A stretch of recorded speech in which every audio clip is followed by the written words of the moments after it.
하나님 말씀 유다서 1장 1절 보겠습니다. 유다서 1장 1절 한 절만 보겠습니다.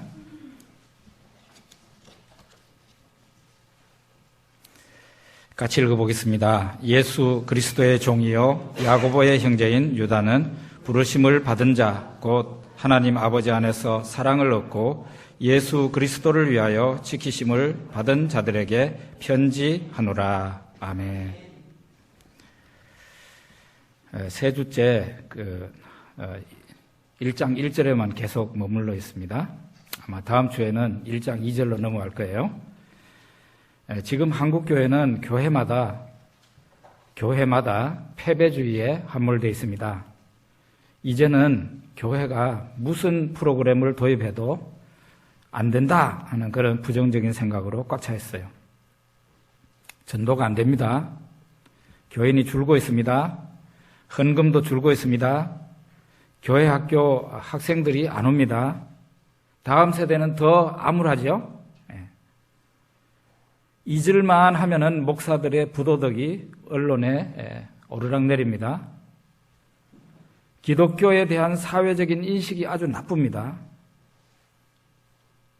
이런 형편이니 목회자들과 교인들이 교회 성장에 대해서, 전도에 대해서 비관적일 수밖에 없어요. 그래서 많은 교회들과 많은 목회자들이 교회 성장은 포기하고 현상 유지만 해도 목회 잘하는 거다 이렇게 생각하면서 목회를 하고 있습니다. 그러면은 이 유다서의 배경이 되는 1세기 교회, 그러니까 1세기라 그러면은 예수님 오실 때부터 100년까지가 1세기잖아요. 이 1세기 초대 교회의 모습은 어땠을까요? 성경에는 자세히 나와 있지는 않지만은 교회사적으로 공부를 해보면은 다 나옵니다. 첫째로는 1세기 교회는 아직은 소수 종교였어요. 그래서 주류 종교로 인정을 받지 못하고 있었어요. 우리 기독교가 주류 종교가 아닌 거예요. 지금 우리나라의 주류 종교라 그러면 뭡니까? 기독교, 불교, 천주교, 거기에다가 이제 아마 원불교가 지금 상당히 약진을 하고 있는데 바로 이런 종교가 주류 종교라고 얘기할 수 있어요. 1세기의 교회, 기독교 교회는 주류 종교로 인정을 받을 수가 없었어요. 인정받지 못하고 있었어요. 그러니까 전도를 했다고 생각해 보세요. 예수님 믿으세요 그러면 요즘은 세계 어느 나라든 예수님 믿으세요 하면은 그게 뭔 말인지 알아듣지만은 1세기 때는 예수가 누구요? 하고 얘기를 하는 그런 상황이 있었다 이 말이에요. 그 다음에는 이 1세기 교회가 유대인과 로마 정부의 엄청난 핍박을 받고 있었어요. 유대인들이, 종교적으로는 유대인들이 핍박을 하고 정부로서는 로마 정부가 기독교를 박멸하려고 하는 그런 상황이었습니다. 엄청난 핍박에 항상 노출됐었어요. 세 번째로는 교회에 대한 이상한 소문이 항상 두루두루 퍼져 있었어요. 예를 들면은 그리스도인들은 서로 부르기를 형제님, 자매님 이렇게 부르잖아요. 이런 거를 갖다가 1세기 교회들이 오해를 받았는가 하면은 기독교인들은 저거 형제끼리, 남매끼리도 혼음을 한다. 막 이런 이상한 소문이 퍼져가지고 아주 윤리적으로 안 좋은 집단이다, 안 좋은 종교다. 그런 소문이 퍼져 있었어요. 근거도 없는 소문. 그 다음에는 성찬식에 대한 소문이 퍼져 있어가지고 기독교인들은 애를 잡아가지고 그 피를 나누어 마신다더라. 이런 이상한 소문이 퍼져 있었다. 여러분 이런 상황에서 전도가 되겠어요? 그 다음에는 교회 안에서 이단들이 계속 발생하고 있었습니다. 영지주의 이단, 이 유다서에 나중에 나오겠습니다만은 영지주의가 그 배경이 됩니다. 이원론이 있었고 그 다음에 말시온이라고 해가지고 말시온파, 극단적인 은사파입니다. 그 다음에는 재림을 부정하는 그런 이상한 이단도 또 생겨나서 교회 안에서 교회가 깨끗해도 될까 말까 하는데 교회 안에서 계속 이단들이 발생하고 있었단 말이에요. 거기에다가 교회 내에 뭐 요즘도 그렇지만 예전에도 교회 안에 부도덕한 자들이 있어서 교회 위신과 체면을 깎아내리고 있었습니다. 어떻습니까? 1세기 교회나 오늘날 우리 한국 교회나 만만치 않지요. 그런데 어떻습니까? 1세기 교회가 그런 모든 난관과 어려움과 정말 대단한 절망 가운데서 돌파를 했지 않습니까? 1세기 교회는 승리했습니다. 이 어려운, 이 극히 곤란하고 어려운 이 도전에 직면했던 1세기 교회와 성도들에게 유다는 뭐라고 말을 하느냐? 예수 그리스도의 종이요 야고보의 형제인 유다는 부르심을 받은 자, 곧 하나님 아버지 안에서 사랑을 얻고 예수 그리스도를 위하여 지키심을 받은 자들에게 편지하노라 그랬어요. 지난주까지는 하나님의 부르심에 대해서 또 우리가 생각했었고요. 오늘은 하나님의 특별한 부르심을 받은 자들에게 하나님이 주시는 은혜와 축복이 뭔가? 오늘 이 시간은 두 가지예요. 하나는 하나님의 사랑을 우리에게 베풀어 주시고 또 하나는 예수 그리스도께서 우리를 지켜주신다. 사랑과 지키심. 어려움을 당한 성도들에게 정말 절망할 수밖에 없는 상황에 봉착한 사람들에게, 하나님의 사람들에게 하나님께서 주신 메시지는 내가 너를 사랑하노라, 내가 너를 지키노라 하는 그 메시지예요. 암담한 현실에 놓여 있는 사람들, 여러분이나 저나 지금 현재 어려움에 처해 있는 분도 계실 것이고 과거의 어려움이 지나간 분도 계실 것이고 또 지금 현재는 괜찮지만 또 나중에 우리가 이 세상을 살다가 보면 온갖 어려움을 우리가 만날 수 있습니다. 어려움을 만난 성도에게 가장 큰 힘을 주는 것이 무엇일까요? 그것은 사랑입니다. 사랑이에요. 저도 젊을 때 암에 걸려서 어떻게 해보려고 그랬지만 방법이 없어서 다리까지 절단을 하고 절단한 부위가 그냥 잘 아물어서 몸이 불편하지만 그런 대로 살기를 바랬는데 의사의 예언대로 저는 의사가 3년 안에 재발한다는데 저는 7개월 만에 재발이 돼서 어떻게 해볼 수 없는 정말 암담한 현실에 처하게 됐습니다. 나이 20살에 암이 걸리고 21살에 다리 절단 수술을 하고 22살에 암이 다시 재발됐는데 이미 암이 골반 위로 올라온 그런 상태였어요. 여러분 생각해 보세요. 제가 무슨 희망이 있겠습니까? 그거보다 더 암담한 현실이 어디 있겠어요? 그런 상황에서 저에게는 저를 사랑해 주는 사람들이 있었습니다. 당연히 부모님의 사랑이 대단했죠. 부모님 사랑이 대단했죠. 그런데 21, 22살 먹은 그 청년이 부모의 사랑을 알까요? 몰라요. 부모의 사랑 모릅니다. 부모의 사랑을 알려면은 지가 시집가고 장가 가가지고 애를 키우면서 드디어 부모의 사랑을 압니다. 여자는 아기를 낳을 때 엄마가 나를 낳을 때 이렇게 아팠는가 하면서 부모님, 엄마를 생각한다 그러잖아요.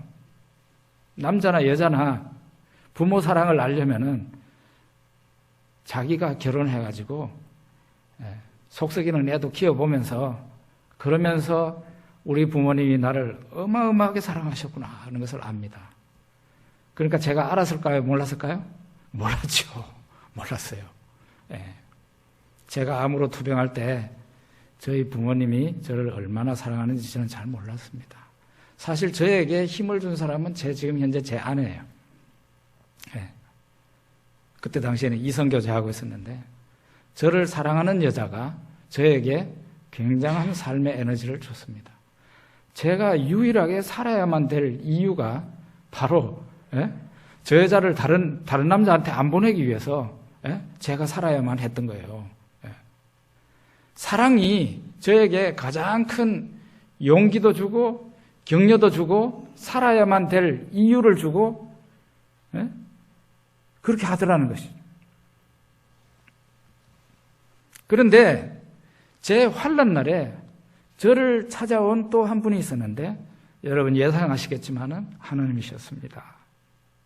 정말 하나님은 일방적으로 저를 사랑하셨어요. 저는 아주 부담스러웠습니다. 부담이 아니라 싫었습니다.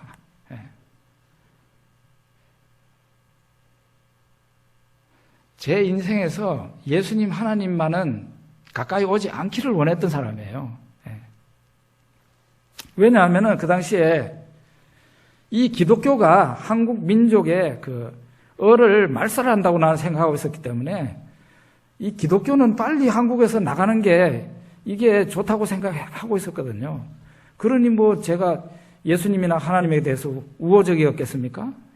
그렇지 않았습니다.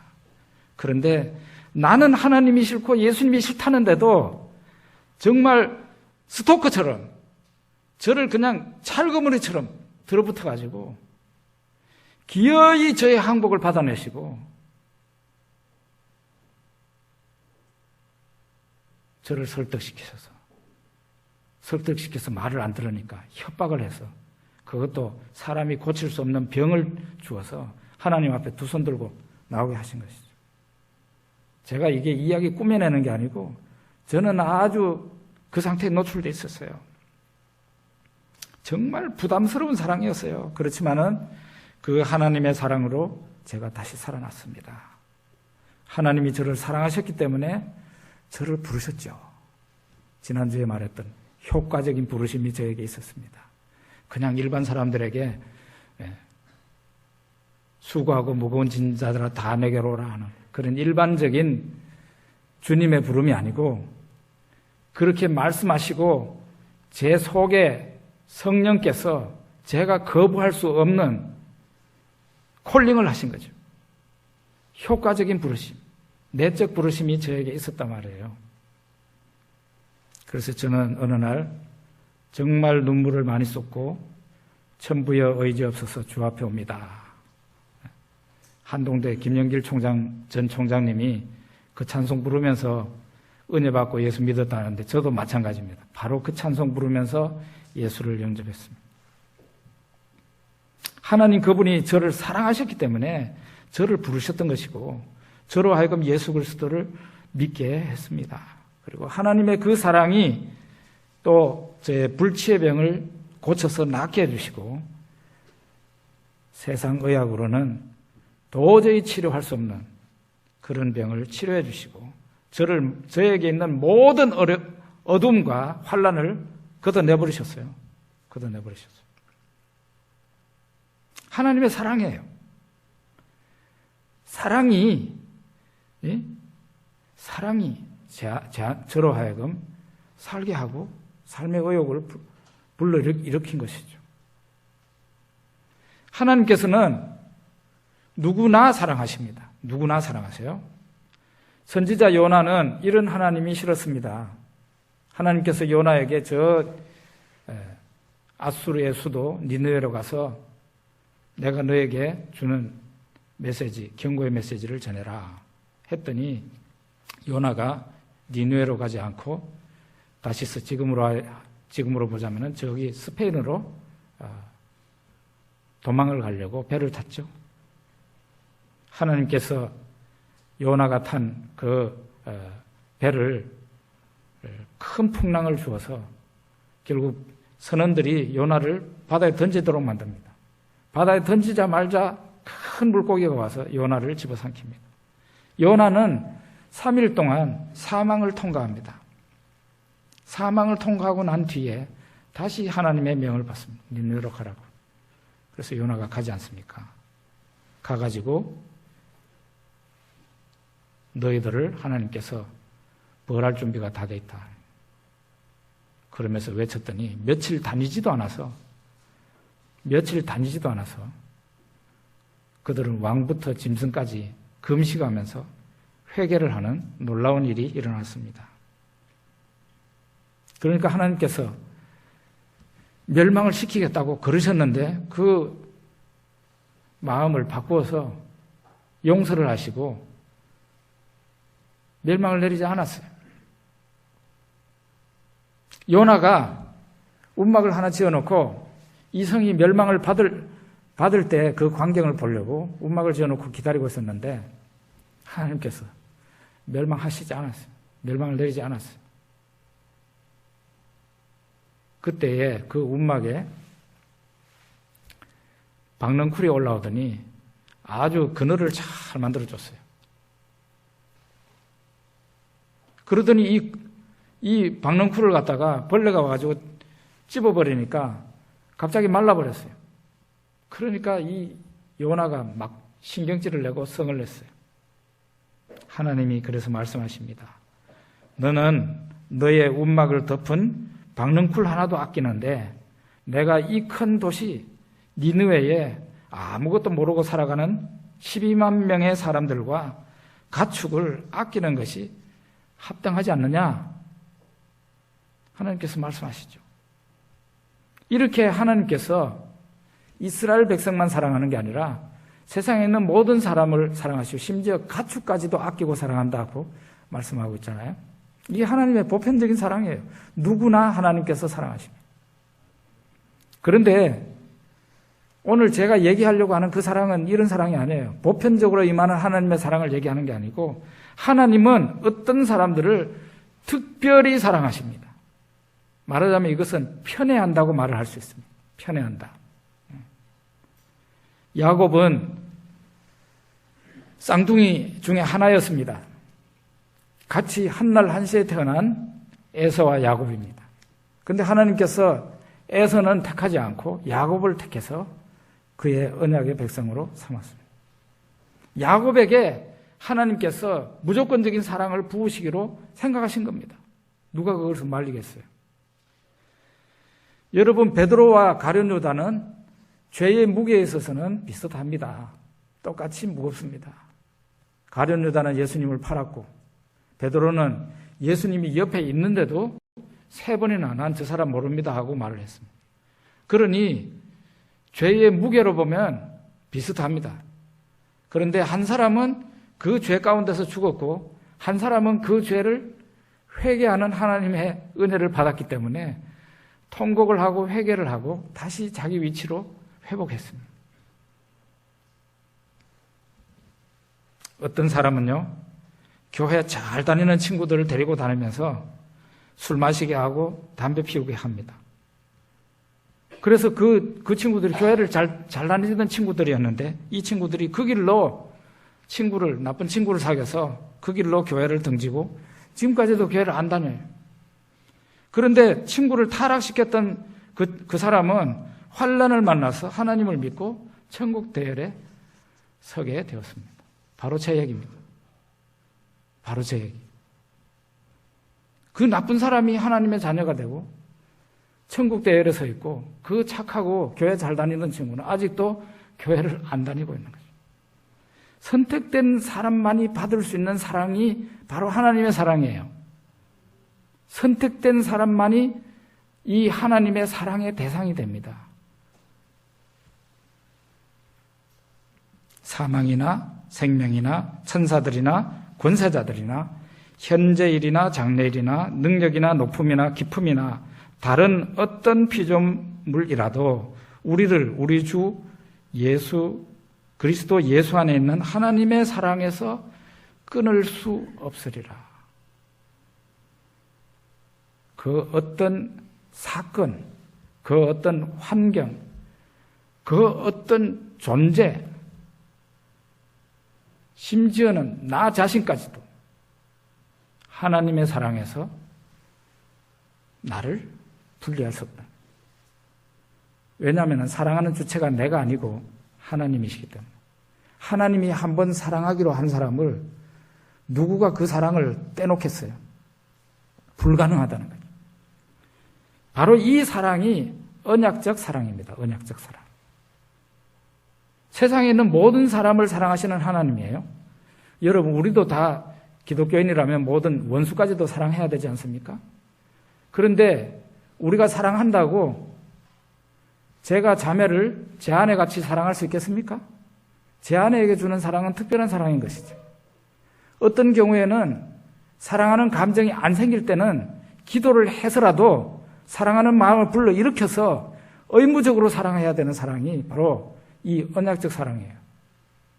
하나님이 우리를 사랑하시는 그 사랑이 감정에 의해서 왔다 갔다 하는 그런 사랑이 아니고, 환경에 의해서 왔다 갔다 하는 사랑이 아니고, 심지어 하나님의 사랑의 대상인 우리에 의해서도 영향을 받지 않는 그런 사랑이란 말이에요. 우리가 하나님의 사랑을 잘 못 깨닫습니다. 믿음이 흔들립니다. 그러면 하나님의 사랑도 흔들립니까? 그렇지 않습니다. 여러분, 부모와 자식을 한번 생각해 보십시오. 아까 얘기했잖아요. 남자와 여자가 결혼해서 자식을 낳기 전까지는 부모의 사랑을 모른다 그랬지 않습니까? 부모의 사랑을 모른다고 부모가 그 아이를 사랑하지 않습니까? 아닙니다. 아주 오랫동안 참으면서 저 아이가 나중에는 내 사랑을 알 거야. 뭐 또 못 알아줘도 어쩔 수 없지. 이러고는 그 아이를 계속 사랑합니다. 그게 바로 언약적 사랑이에요. 부부의 사랑과 부모가 자식을 사랑하는 이 사랑은 굉장히 특별한 사랑인데 바로 언약적 사랑이라니까요. 여러분과 저는 하나님과 예수님과 우리 사이에 언약적 관계로 맺어져 있습니다. 왜 세례를 받습니까? 바로 그게 언약식입니다. 왜 성찬식에 참여합니까? 내 언약, 하나님과 나와의 언약을 새롭게 하는 것입니다. 새롭게. 다시금 다짐하고 다시금 결심하는 것이죠. 그래서 하나님께서는 여러분과 저를 감정에 의해서 사랑하는 것이 아니라 아주 책임감을 느끼면서 사랑하시는 거예요. 의무적으로 사랑하시는 겁니다.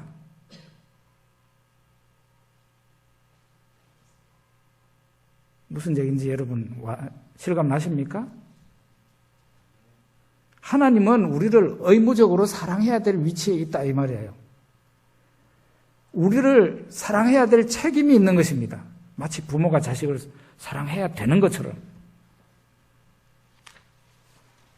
바로 이와 같은 사랑을 여러분과 제가 받고 있는 사람이니까 얼마나 대단한 것입니까? 우리가 대단한 사람들이죠. 하나님의 은혜를, 하나님의 사랑을 이렇게 받고 있으니까요. 그런데 어떤 경우에는 믿음이 연약한 사람들은 하나님이 자기를 사랑하는 걸 잘 몰라요. 그러면 하나님이 안 지켜보고 하십니까? 그렇지 않습니다. 하나님의 사랑은 거기에 영향을 받지 않아요. 그 사람의 믿음이 연약하다고 해서 하나님의 사랑이 왔다가 다시 돌아가지 않습니다. 여전히 그 사람을 사랑하십니다. 문제는 그 사람이 하나님의 사랑을 철석같이 잘 못 믿기 때문에 마음에 평안이 없다는 게 문제예요. 하나님의 사랑을 철석같이 믿으면 어떻게 될까요?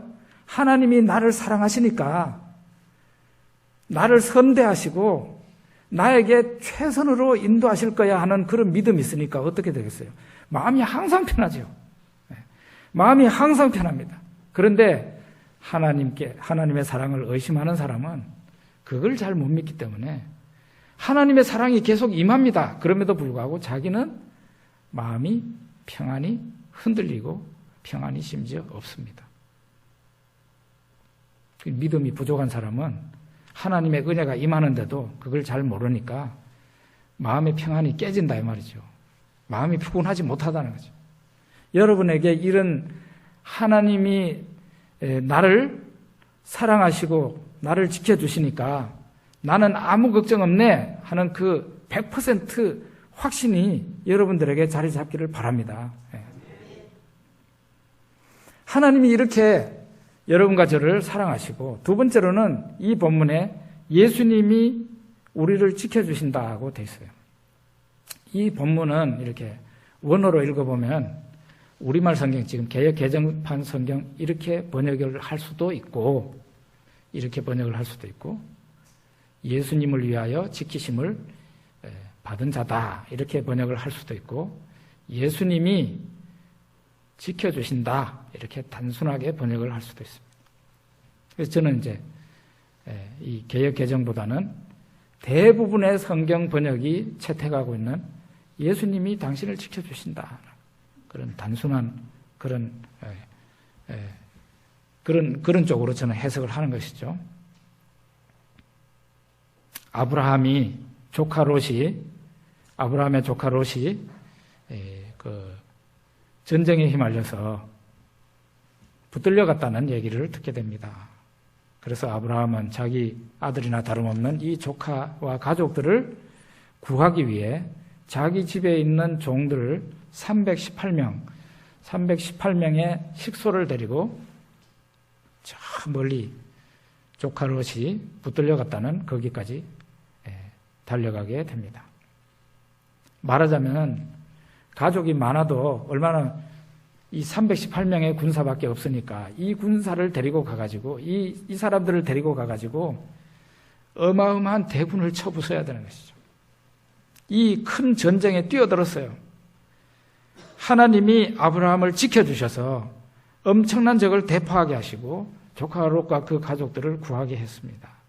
이 일 후에 하나님이 말씀하시는데 창세기 15장 1절에 나오죠. 아브라함아 두려워하지 말라. 나는 너의 방패요. 그랬습니다. 나는 너의 방패요. 너의 지극히 큰 상급이니라. 이렇게 말씀합니다. 아브라함아 두려워하지 말라. 나는 너를 지키는 방패다. 하나님이 방패라고 그러는 거죠. 아브라함을 지키는. 그리고 나는 너에게 지극히 큰 상급을 줄 것이다. 이렇게 말씀하시죠. 하나님이 여러분과 저를 언약적 사랑, 특별한 사랑의 대상으로 삼으시고 여러분과 저를 사랑하고 있답니다. 그리고 특별한 사랑에서 나오는 지켜보호하심, 이 세상에 있는 모든 사람에게 주는 게 아니에요. 하나님의 아들과 딸들에게만 주시는 거예요. 언약적 대상자들에게만 주시는 겁니다. 하나님이 여러분과 저를, 예수님이 여러분과 저를 지켜보호하신다. 이렇게 말씀하고 있어요. 그게 그분의 책임이에요.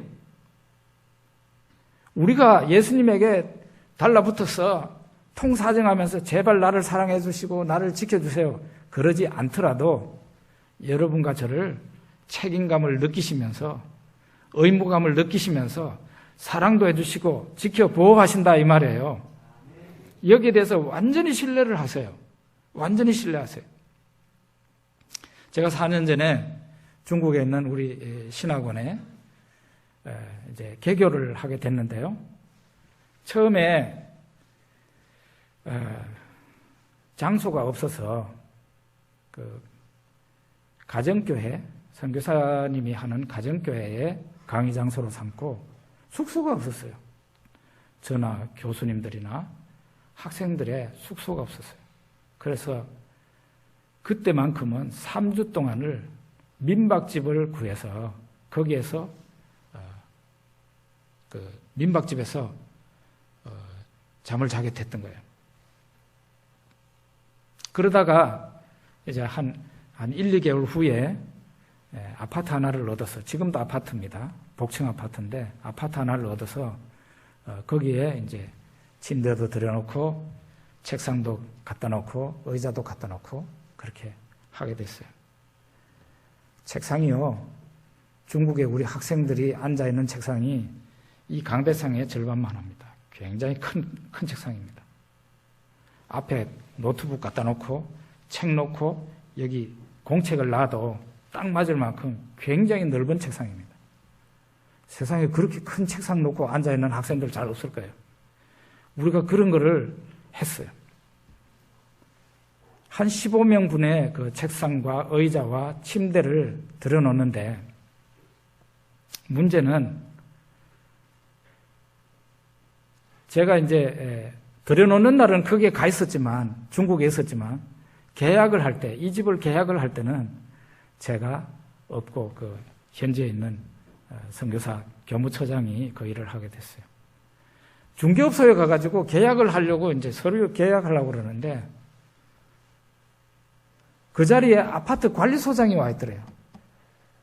그리고 집주인이 와 있고, 느닷없이 관리소장이 선생님 목사님이죠? 하더라는 거예요. 우리 다 알아요. 그러더라는 거예요. 완전히 기절초풍할 일이 생긴 거예요.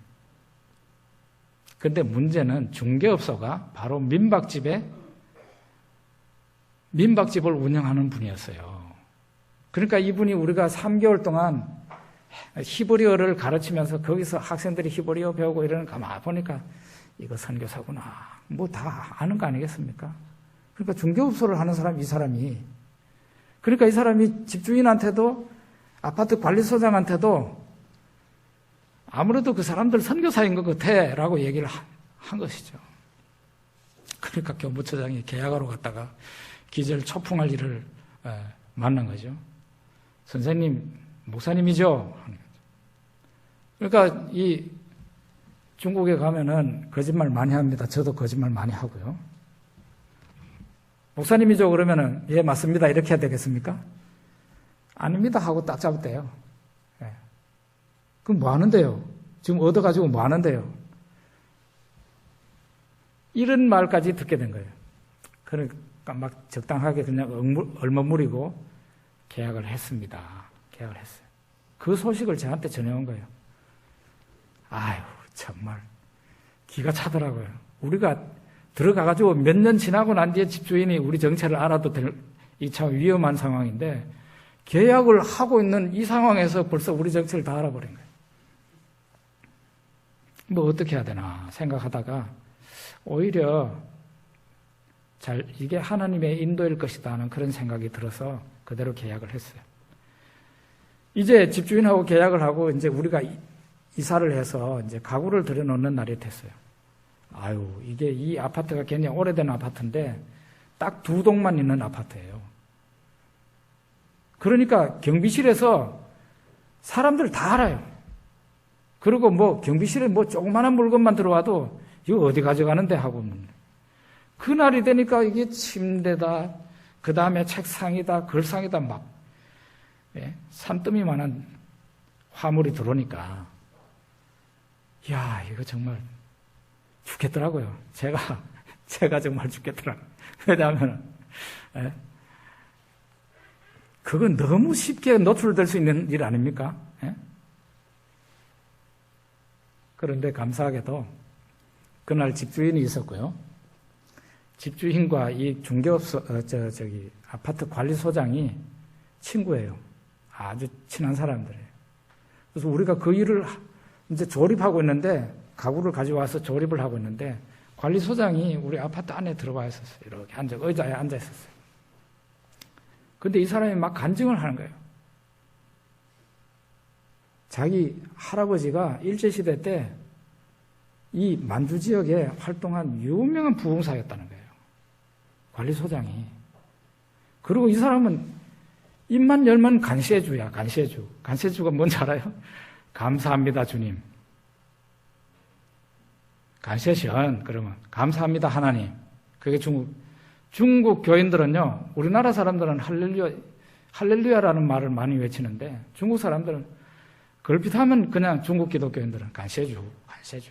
이 사람이 그냥 앉아가지고 간시해주를 그냥 연발하는 거예요. 그런 상황에 우리는 계속 조립하고 있었어요. 아파트 경비실에서 2사람이 와가지고 우리 그 조립하고 있는 거를 계속 보는 거예요. 아파트 안에 들어와가지고. 그런데 여러분, 중국의 아파트 경비원은요, 한국 경비원하고 다릅니다. 그 사람들은 경찰복장하고 똑같은 걸 하고 있어요. 경찰은 여기에 공안, 그래가지고 공안 딱 돼 있고 똑같은 마크인데 자세히 봐야 돼. 보안, 보안이라고 돼 있으면은 보안이라고 돼 있으면 그 사람은 경비원이야. 보안. 그런데 이 보안도요, 사실은 굉장히 권세가 대단해요. 보안이 거의 아파트 사는 사람들을 그냥 하인 취급해요. 뭐 막 명령도 하고 막 이래요, 이것들이. 아유, 죄송합니다, 이것들을. 하여간 이 사람들이 여기 와가지고 계속 보고 있는 거예요. 만약에 그 사람들 입으로 지금 당신들 뭐 하고 있는 거야? 뭐 하는 사람들인데? 라고 물었으면 정말 곤란할 뻔했어요. 근데 아파트 관리소장이 거기 앉아 있는데 이 관리소장은 이 사람들 부리는 사람들이거든요. 그냥 보면서도 한 2-3시간 정도 그 보안이 보다가 돌아가더라고요. 우리가 그 정말 간띠가 분 사람들이죠. 보는 앞에서 그걸 했으니까. 하나님께서 눈동자같이 지켜보아 주셔서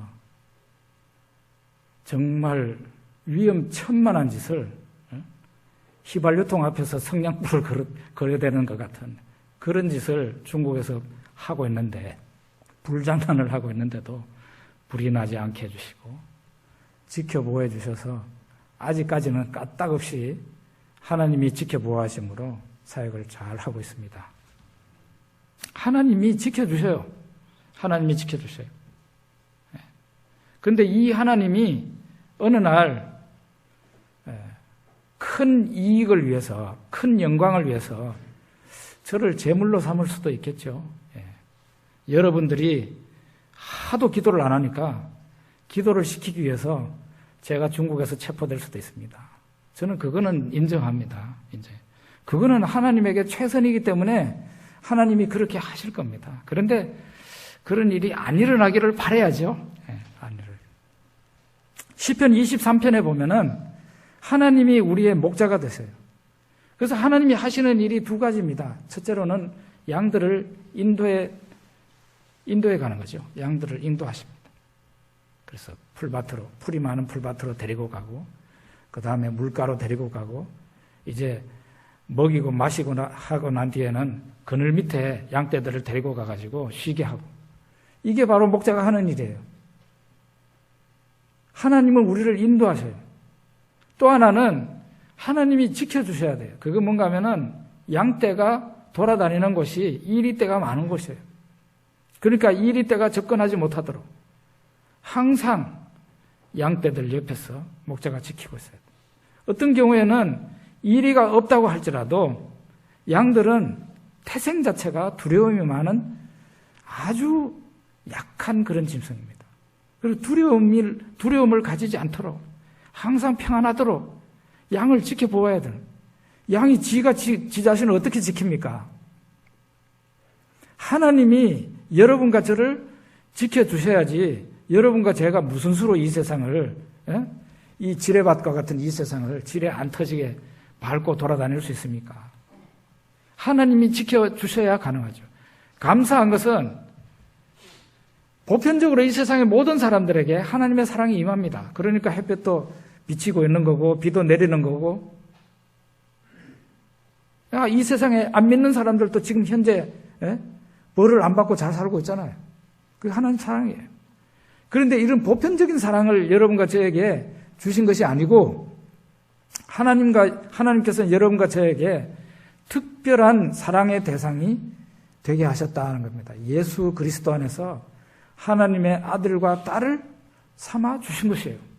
이게 언약적인 사랑이에요. 언약적인 사랑. 이제는 여러분과 저는 누가 뭐라 그래도 하나님의 아들이고 하나님의 딸이에요. 하나님은 우리를 사랑하셔야 될 의무가 있는 거고 우리를 사랑하셔야 될 책임이 있는 것이에요. 그 하나님의 책임 있는 사랑이 여러분과 저를 지금도 돌보고 있습니다. 하나님은 책임감을 갖고 여러분과 제가 이 상처를 당하거나 또 어려움을 당하면 안 되기 때문에 여러분과 저를 지켜보호하고 있는 것이죠. 하나님의 의무예요. 저는 이 하나님의 의무를 깨닫고 난 뒤부터 굉장히 마음이 편해졌습니다. 하나님은 의무적으로 저를 지키시고 사랑하셔야 되고 지켜주셔야 되고 저에게 복을 주셔야 되고 그런 하나님이다.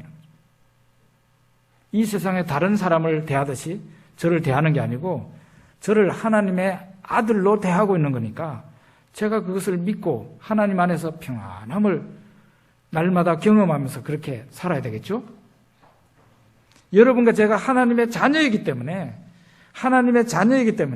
하나님이 여러분과 저를 사랑하시고 하나님께서 여러분과 저를 지키시는 겁니다. 어려움 당하고 계십니까? 하나님이 여러분을 사랑하고 계심을 잊지 마십시오. 하나님이 여러분을 지켜 보호하고 계심을 믿으십시오. 그냥 아무 걱정 없이 여러분과 저 자신을 하나님께 다 맡겨버리고 하나님이 잘 하시겠지라고 생각하고 하루하루 살아가면 됩니다. 기도하겠습니다.